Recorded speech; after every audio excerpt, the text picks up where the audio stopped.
सुना है कभी ऐसा सीरियल किलर जो खुद किसी को किल नहीं करता बल्कि एक अच्छे इंसान से दूसरे अच्छे इंसान यानी गुड डीड्स पर्सन को किल करवाता है। यानी ये पूरा खेल ब्रेन वॉश करके सीरियल किलिंग्स को अंजाम देने का है। आप में से कितने ही लोग हैं जो जन्म कुंडली जैसी बातों में यकीन करते हैं या यकीन नहीं करते हैं? तो बता दूं, सीरियल किलर जन्म कुंडली के अनुसार लोगों की मृत्यु निर्धारित करता है, यानी सीरियल किलिंग्स करता है। कैसे, क्यों?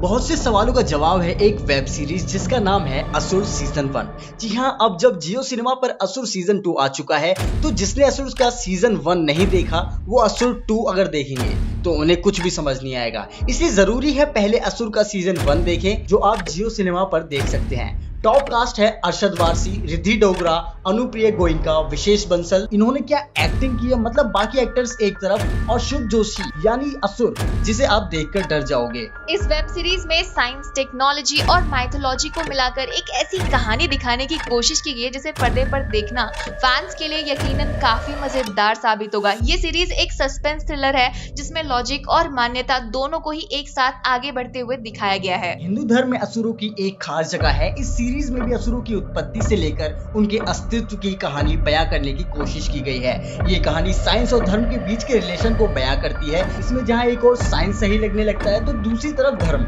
लेकिन एंडिंग तक आते आते आपको ये समझ आने लगेगा कि असल में सही और गलत तो कुछ होता ही नहीं है। सही मायने में ये एक ही सिक्के के दो पहलू हैं। अगर आपने अभी तक ये वेब सीरीज नहीं देखी है और देखने का मन बना रहे हैं तो चलो इस वीडियो में शुरू करते हैं असुर सीजन 1 का रिव्यू। तो ये कहानी है फॉरेंसिक एक्सपर्ट निखिल की, यानी वरुण सोबती, सीबीआई ऑफिसर धनंजय राजपूत है, अरशद वारसी और एक ऐसा कैरेक्टर जो खुद को असुर समझता है। इस सीरीज में असुर एक ऐसा इंसान है जिसका जन्म गलती से असुरों के नक्षत्र में घाट किनारे रहने वाले पंडित जी के घर होता है और जन्म के ही समय उसकी माँ का देहांत हो चुका है। ये बच्चा पैदा होने के 12 घंटे के अंदर ही बोलने लगता है और जन्म के दूसरे ही दिन चलने भी लगता है। प्रकृति से उसे ऐसा वरदान मिला है जिससे वो किसी भी चीज को कुछ ही सेकंड्स में सीख सकता है और याद कर सकता है। जैसे रोबोट मूवी में पन्ने पलट भर से ही रोबोट को सब याद होता है, यहाँ ठीक वैसे ही एक इंसान के साथ है। जबकि शुभ जोशी खुद को असुर मानता है। उसका मानना है कि वो कली है और धरती पर कलयुग को उसके चरम तक पहुंचाकर कल्कि का इंतजार कर रहा है।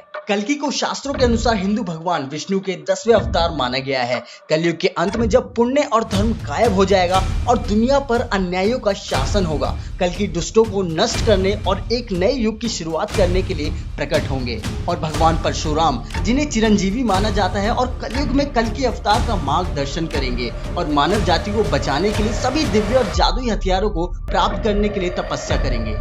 यानी ये वेब सीरीज सीधे सिर्फ सीरियल किलिंग्स पर नहीं बल्कि हिंदू धर्म की, महाभारत की, भगवत गीता की, साइंस की, एआई की, इन्वेंशंस की और मॉडर्न टेक्नोलॉजी में वास्ट डेटा की प्राइवेसी जैसे मुद्दे तक पहुंचा देती है। और साथ ही कलयुग का अंत कैसे होगा और किसके द्वारा होगा इसके बारे में भी डिटेल्स देती है। वहीं निखिल और डीजे यानी धनंजय राजपूत के बीच अपने काम के चलते कुछ दूरियां हैं। सीरीज में नुसरत यानी रिद्धि डोगरा भी एक फॉरेंसिक एक्सपर्ट के कैरेक्टर में है। असुर अपने पास में हुई कुछ मिसहैपनिंग के चलते निखिल और धनंजय से असुर का कुछ हिस्टोरिकल रिलेशन है और ये उनसे कांटेक्ट करने की कोशिश करता है। जहां वो निखिल को अपना दोस्त समझता है तो वहीं धनंजय को अपना दुश्मन।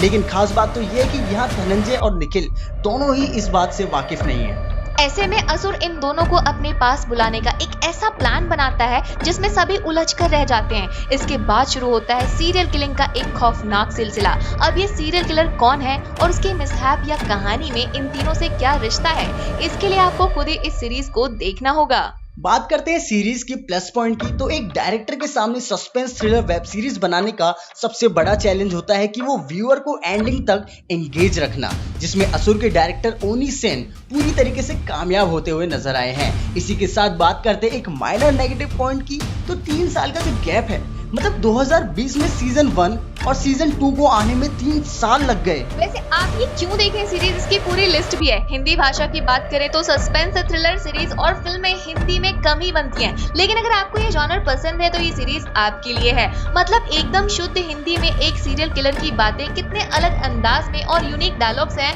ये देखने ही बनती है। खास बात ये है कि शुरू से लेकर एंड तक कहानी आपको बांधे रखती है एंड ट्रस्ट मी, इसकी एंडिंग आपकी उम्मीदों से एकदम आगे होगी और वो आपको चौंका कर रख देगी। रहेगी। अरशद वारसी और वरुण सोबती की परफॉर्मेंस एकदम लाजवाब है। इन दोनों ही आर्टिस्ट को एक साथ स्क्रीन पर देखने का मौका आपको बिल्कुल नहीं गंवाना चाहिए। आज के मॉडर्न टाइम में धर्म और सही गलत की छिड़ी बहस के बीच ये कहानी कहीं ना कहीं आपको कुछ सवालों के जवाब जरूर देती दिखाई देंगी। इसी के साथ आप ये वेब सीरीज देख सकते हैं जियो सिनेमा पर। बाकी अगर आप ये वेब सीरीज देख चुके हैं तो बताना जरूर हमें कि असली विलेन या फिर असली असुर कौन है। सीजन 2 का भी रिव्यू लेकर हम जल्दी हाजिर होंगे। वीडियो को लाइक कर दो और चैनल को सब्सक्राइब कर दो